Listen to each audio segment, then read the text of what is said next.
হঠাৎ রোজা ভাঙার পরে কোনো খাবারেই রুচি ফিরে পাচ্ছি না, খাবার খাওয়া যাচ্ছে না। তো সেজন্যই আমার আজকের এই প্রসেস। আমি হেলাঞ্চা শাক ভাজি করতেছি আর আপনাদের সাথে শেয়ার করতেছি।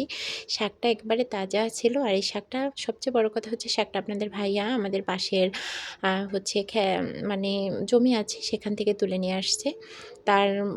তার মনে হচ্ছিল যে শাক দিয়ে হয়তোবা ভাত খেতে পারবে। আর আমি একটু আলু কুচি করে নিয়েছি। তো সবগুলো পরিষ্কার করে রেখেছি। এদিকে আমি পেঁয়াজ আর রসুন কুচি তৈলে বসিয়ে দিয়েছি।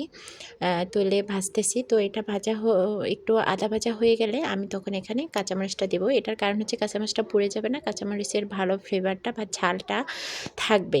তো এটাও হয়ে গিয়েছে। এখন আমি এখানে আলুগুলো দিয়ে দিয়েছি।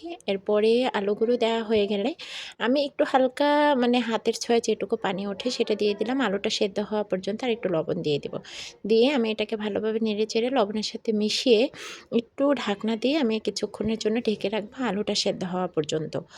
তো আপনারা একটা বিষয় খেয়াল রাখবেন, আলুটা সেদ্ধ হওয়ার জন্য ঢাকনা ইউজ করতে পারবেন। কিন্তু শাকের কালার বা টেস্টটা মানে ঠিকমতো পেতে হলে আপনারা শাকের উপরে কোনো প্রকার ঢাকনা ইউজ করবেন না। তো এই যে দেখেন আমার আলুটা অনেকটাই সেদ্ধ হয়ে গিয়েছে। তো আলু সেদ্ধ হয়ে গেছে এটা বোঝাই যাচ্ছে। এরপর আমি এখানে দেখেন দেখতেছি আলু সেদ্ধ হয়েছে কিনা।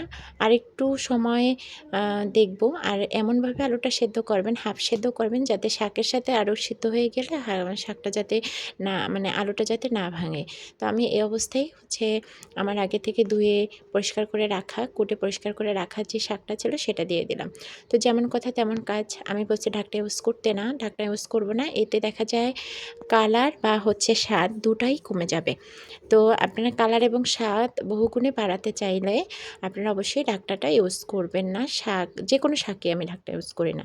যাই হোক, তো এটাকে আস্তে আস্তে করে নেড়ে-চেড়ে আমি সেদ্ধ হওয়া পর্যন্ত অপেক্ষা করতেছি। দেখেন কালারটা চেঞ্জ হয়ে আসছে, মানে সেদ্ধ হয়ে যাচ্ছিল। কিন্তু সবুজ যে রঙটা, সেই রঙটা কিন্তু অটুট আছে। আর এটা শেষ পর্যন্ত থাকবে। এটা থাকার ওই একটাই কারণ, একটু খেয়াল করে রান্না করলে রান্নার স্বাদ বহুগুণে বেড়ে যায়। যেটা দেখতে ভালো না লাগে সেটা কিন্তু খেতেও ভালো লাগে না।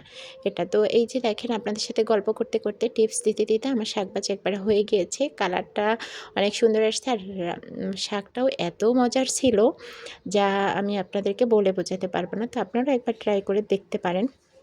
যে আপনাদেরও তো দেখা যায় আশপাশে এই শাকগুলো পাওয়া যায় বা বাজার থেকে কিনে আনাটা কীরকম লাগে আমি জানি না।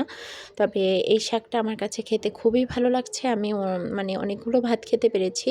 আপনাদেরকেও সেই টিপসটাই দিলাম। ভালো থাকবেন সবাই, দোয়া করবেন আমাদের জন্য। আর দেখা হবে পরবর্তী ভিডিওতে। আসসালামু আলাইকুম।